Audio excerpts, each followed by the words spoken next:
So the 12th bout of this evening's action. Not quite at the halfway point just yet, but we're sort of approaching it, I think, I hope. But, this is a senior Class B 75 kilo bout. Chris Cain on the solly in the red corner, wearing all black. His opponent, Richard Birraine, dressed all in blue. And, obviously, solly fighter, solly boxer rather, boxing out of the southpaw stance.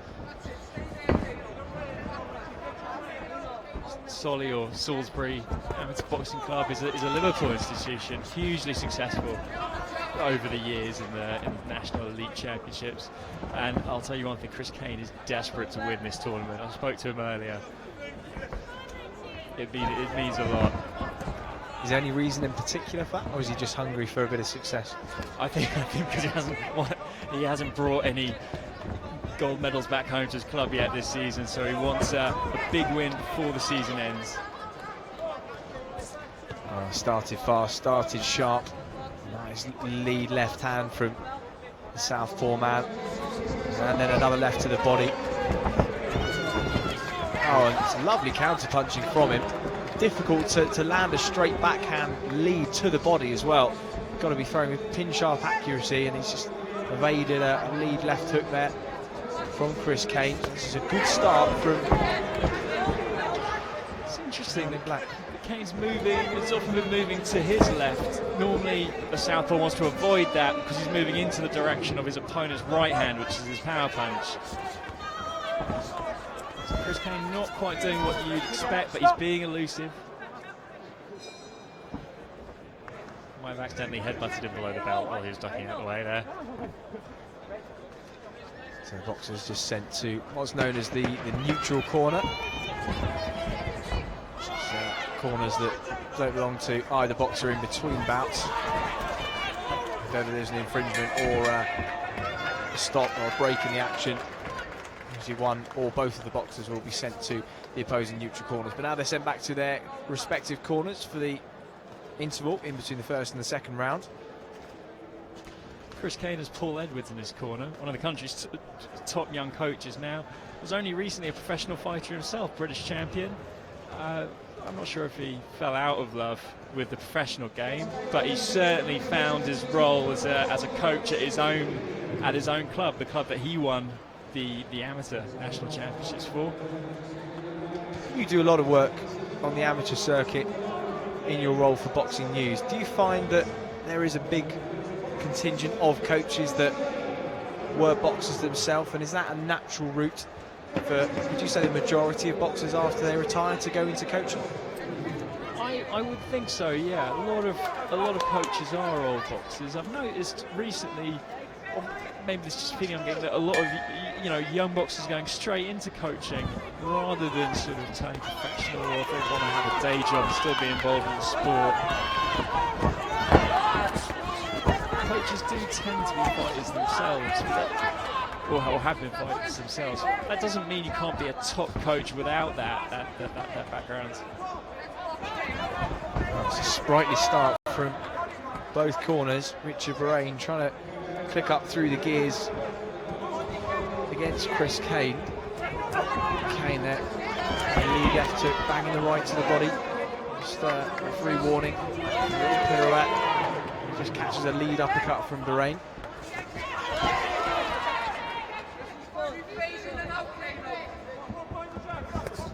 And again, that nice lead left to the body, timing wise, really difficult to master. And already he's landed it on several occasions, Chris Cain. Good work from the man dressed all in black with those red gloves. Again, just tries to throw that counter left, just out of range that time. Certainly looking more confident as this round progresses. Very mobile, Cain. Always looks a bit ragged when he's spinning out the way, but it's hard to pin down. And effective as well. He's just hitting, making Richard Birraine miss with, so far, comparative ease in this second round. Caught with his left hook there from Birraine. Of course, the left hook a little bit easier to catch the southpaw with because it is closer to your opponent if you're an orthodox fighter.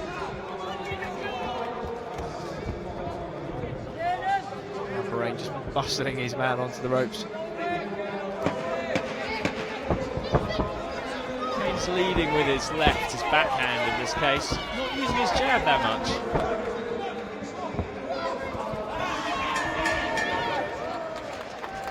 And there goes the bell for the end of the second round. Good round from the Solly man, Chris Cain.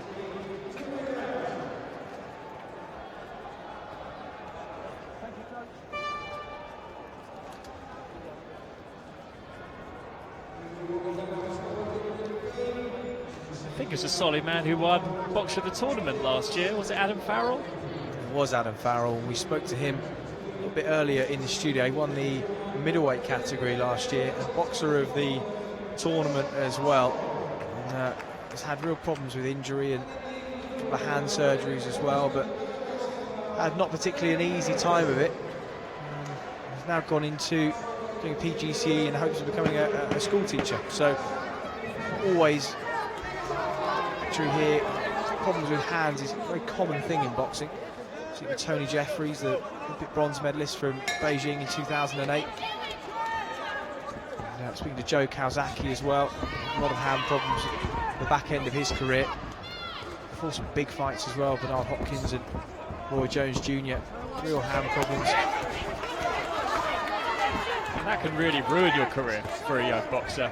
It's interesting that up at the GB, the Olympic setup, they are bringing into, or they have brought into place, sort of education around looking after your hands. All the GB boxers ice their hands after every training session. It seems that was a problem they identified with their boxers having those injuries. I don't know if British hands are softer or more delicate than Russian or Kazakh hands, but hopefully if the word gets out on how to look after the tools of the trade, then we won't see this sort of too many more of these problems. I heard an interesting story involving Muhammad Ali, and not the British Muhammad Ali, the Muhammad Ali, back in the 60s, and when he was preparing for 1974 clash at Rumble in the Jungle with George Foreman. He had terrible hand problems and arthritis after that 4-year layoff, and was getting all sorts of treatment for it, injections of Novocaine to numb the pain, and one doctor suggested soaking his hands in hot paraffin. And he did this for 3 or 4 months, and apparently cured the problem. That sounds dangerous. Well, it does sound dangerous, but I think getting in the ring with George Foreman sounds dangerous.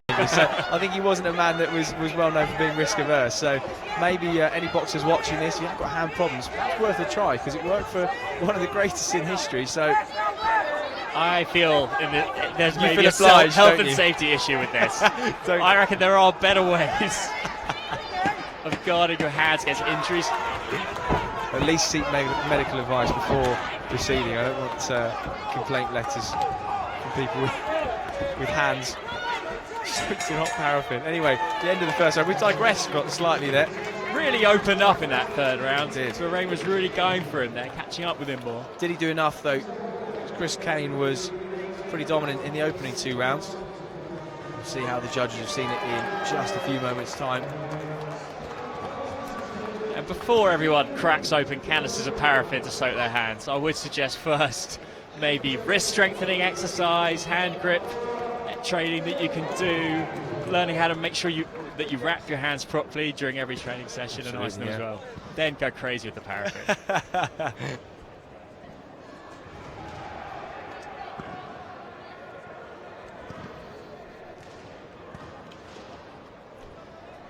Dan O'Sullivan clocking up the miles as he comes over to reveal the result. He's still looking pretty fresh actually, but he did say with the heat in this arena as it is, and with a tuxedo, he turned up on the community Thursday, shorts and a polo shirt, and he said unfortunately I've got to be a little bit smarter on the day, and he is, but it's going to be some hot work. I do approve of tuxedo wearing though. Well, should we suit up for the final? All right. You can get in touch with us on Twitter if you're watching this. We'd love to know your thoughts. What do you think about the broadcast so far? Twitter's at London Live.